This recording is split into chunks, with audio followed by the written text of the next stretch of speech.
এই মুহূৰ্তত মই লখিমপুৰ নক্ষত্ৰ চিনেমা হলত উপস্থিত আছোঁ আৰু এই ছবিগৃহত আজি প্ৰায় 4:45 বজাৰ লগে লগেই যেন ৰৈ ৰৈ বিনালে আৰম্ভ হৈ গ'ল আৰু মই দেখুৱাইছোঁ প্ৰথমেই জুবিনদাৰ প্ৰতিকৃতি আৰু এই প্ৰতিকৃতিত মাল্যাৰ্পণ সমান্তৰালকৈ দীপ প্ৰজ্বলন কৰা হৈছে।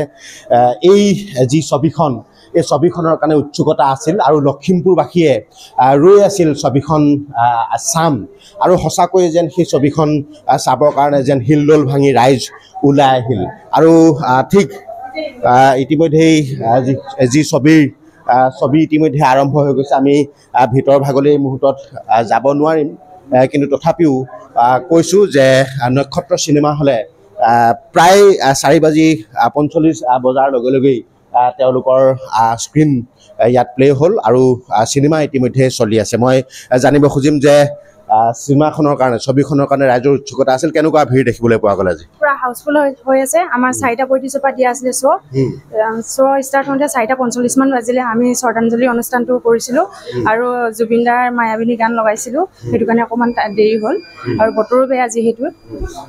কেনেকুৱা প্ৰশাসনৰ ফালৰ পৰা কেনেকুৱা ব্যৱস্থা কৰা হৈছে আৰু কেইটা দৰ্শনী আজি নক্ষত্ৰত হ'ব?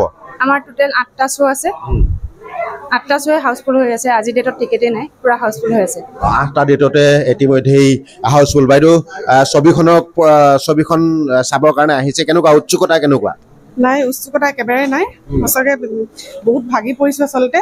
এইখন তেওঁৰ লাষ্ট চিনেমা হয় যিহেতু, আৰু চাব নাপাওঁ। হয়, অন্তৰত বহুত দুখ লাগিছে। তেওঁ নাই, অতি সোনকালে যাতে তেওঁ জাষ্টিছ পায় তাকে আশা কৰিছোঁ। কেই বজাত আপোনালোকে ঘৰৰ পৰা ওলাই? আমি 4:30 বজাত ওলাই আহিছোঁ। আৰু ইতিমধ্যেই মই কৈছোঁৱেই যে ভিতৰ ভাগলৈ মই যাব খোজা নাই, কাৰণ ভিতৰত কপিৰাইটৰ যিটো প্ৰসংগ আছে, কপিৰাইটৰ কাৰণে ভিতৰলৈ মই বিশেষ সোমাই নাযাওঁ। কিন্তু মই মুহূৰ্তত দেখুৱাইছোঁ যে মানুহে কেনেধৰণে ৰৈ চাই আছে, থিয় হৈ মানুহে চাইছে, কোনোবাই হয়তো টুল এখন লগাই হ'লেও চাইছে, এই ধৰণে তেওঁলোকে চাইছে। মই ভিতৰ ভাগলৈ সোমাই নাযাওঁ আৰু এই ধৰণেই লখিমপুৰ নক্ষত্ৰ ছবিগৃহত ৰৈ ৰৈ বিনালে, জুবিনদাবিহীন ৰৈ ৰৈ বিনালে আৰু মৃত্যুৰ পিছতো যেন জুবিনদা এটা বাৰ্তা দি থৈ গ'ল যে অসমীয়া চিনেমা চাবলৈ ৰাইজ হিলদোল ভাঙি ওলাই আহিব লাগে। আৰু মৃত্যুৰ পূৰ্বে তেওঁ যি ধৰণে ৰাইজৰ আগত সদায় অদ্বিতীয় ৰূপত সমুজ্জ্বল হৈছিল, সমান্তৰালকৈ মৃত্যুৰ পিছতো যেন তেওঁ এটা বাৰ্তা দিলে আৰু এই ধৰণে ৰৈ ৰৈ বিনালে ছবিখনৰ কাৰণে ৰাইজৰ বিশেষ উৎসুকতা দেখিবলৈ পোৱা গৈছে।